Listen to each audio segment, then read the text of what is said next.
Proclamation News and Gatherence talk on politics this morning. Who is Grant Shapps?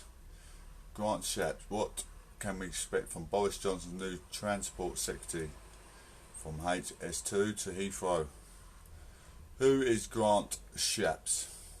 Transport Secretary and Conservative MP stealing my job. Tory MP Grant Shapps has been appointed as Transport Secretary. Is Boris Johnson gone mad? This for me is the biggest kick in the teeth, and non-sufficient evidence he has any of his own initiative support. He has any idea how to accumulate transport control. Me, for instance, having been accumulated over 1 million viewers by a teleological, fruitfully thoughtful process via Proclamation News and Gatherence. Has the world gone mad? What is Boris Johnson doing? Has the world gone mad? Who is Grant Shapps? Shapps is the Conservative MP for Welland Hatfield and was educated in Watford Grammar and Cashel College, Watford. He studied business and finance at Manchester Metropolitan University in the late 1980s and founded his own printing. We'll go back to it. He has his wife called Belinda, who he married in 1997, and they had 3 children, a boy called Hadley and twins Tabitha and Noah. Shapps publicly backed former PM David Cameron's bid for leadership for Conservative Party, and Shapps was appointed Vice Chairman of Conservative Party when Cameron took the reins. In 1999, Shapps was diagnosed with Hodgkin's lymphoma and underwent chemotherapy and radiotherapy. The treatment was successful, and the politician finished in his final round of chemotherapy the year after. After failing to win a seat in 2001 election, Shapps was elected in 2005 and retained his seat in 2010. He was opposed to Brexit. He was appointed as my job, the Transport Secretary, on July the 24th. How old is Shapps? Shapps was born on the 14th September 1968 and is 50 years old. He was born in Watford, Hertfordshire, to a Jewish family and has a brother called Andre, a musician. Where was he on the day of Westminster terror attack? MP was just yards away as a murderous terrorist was shot by police outside Parliament in March last year. He heard the commotion in Parliament Square, which was dismissed as common occurrence on any given day. However, moments later he saw police race past him, armed with machine guns. Remember shots being fired. He quickly obeyed armed police officers' instruction to drop and sheltered behind a pillar. He crawled on the hands and knees back towards passage and allowed him to reach chamber of the House of Commons, with rumours spreading of another terrorist on the premises. Shapps was very alarmed when men wearing balaclavas burst through the doors. However, they were specialists, counter-terrorist police. Stay tuned, we've got car incident shortly. Shapps and his colleagues were kept for their safety inside the House of Commons and were restricted to chamber and lobbies for 5 hours.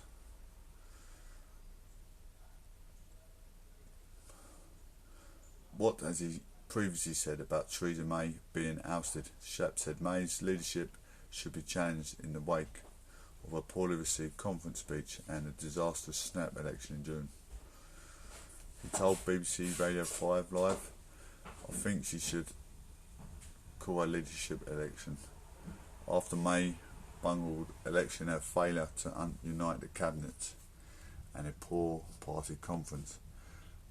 The writing is on the wall, he said. Shapps, who chaired the party between 2012 and 2015, said up to 30 Conservative lawmakers backed the bid to tell May to go, including 5 former ministers.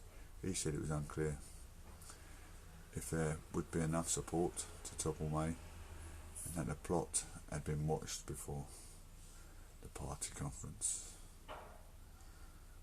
To trigger a formal leadership challenge, 48 Conservative lawmakers need to write to the chairman of the party's so-called 1922 committee. Shapps said those seeking to topple May had no single candidate they wished to replace, but that their group included both supporters and opponents of Brexit. Car incidents today inside the UK. Think first, think safety. Inside Proc road accidents via Professor Johnson. Please have some forbearance. Call in 999 or 101 for legal representatives such as the Police Department, NHS, Fire Brigade services as are at our beck and call day in and day out. It's their prerogative to protect us, but no need for abruption towards them. Talk in a kind mannerism. Like us, they are putting beans and toast on the table for their families and children.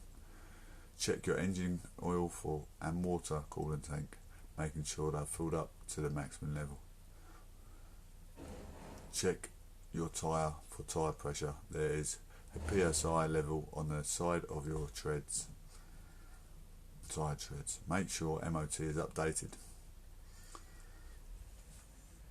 Also, abide by road safety signs.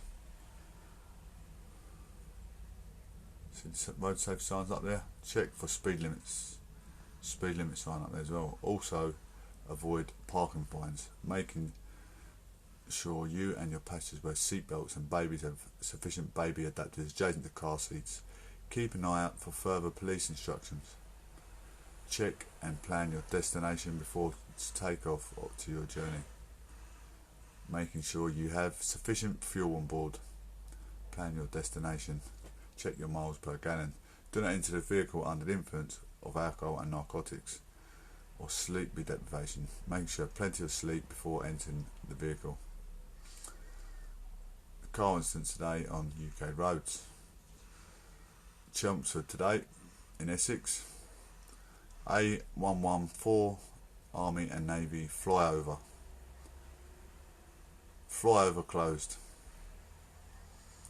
Flyover closed on A114 Army and Navy flyover A1060 Parkway Army and Navy. The flyover was closed at around 3 yesterday and it was likely to remain closed through today.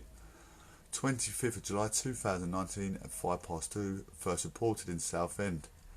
Still Wells. Road closed. Construction. Road closed due to construction. Stillwells both ways from Stanbridge Road to Doggett's Close. 25th of July 2019, 11 p.m. First report in Norwich at the A1042 Mill Cross Lane. Temporary traffic signals, telecom works. Temporary traffic signals due to telecom work on the A1042 Mill Cross Lane near Partridge Way. 21st of 2019 at 20 to 1 p.m. First reported in Manchester A6044. Gas main work, temporary traffic signals. Temporary traffic signal due to gas main work on A6044 Agecroft Road at Langley Road. 25th of June 2019 at 3:50 p.m. First reported. The weather forecast. London 22 degrees, 3 p.m. is rain, 26 degrees, sunny intervals and a gentle breeze, a bit stormy as well, may I add. Glasgow 18 degrees Celsius, 3 p.m. 22 degrees Celsius, light cloud and a gentle breeze. Exeter 18 degrees Celsius, 3 p.m. 22, light cloud and gentle breeze. Cardiff 18 degrees Celsius, at 3 p.m. is 22, light cloud and light winds. Miami, Florida is 26 degrees Celsius, thundery showers and light winds. Colorado in the US, 18 degrees Celsius, light cloud and a gentle breeze. That is all from Mr. Proc at the Professor Johnson on Proclamation News and Gatherence. Thank you all folks, and I'll see you all again soon.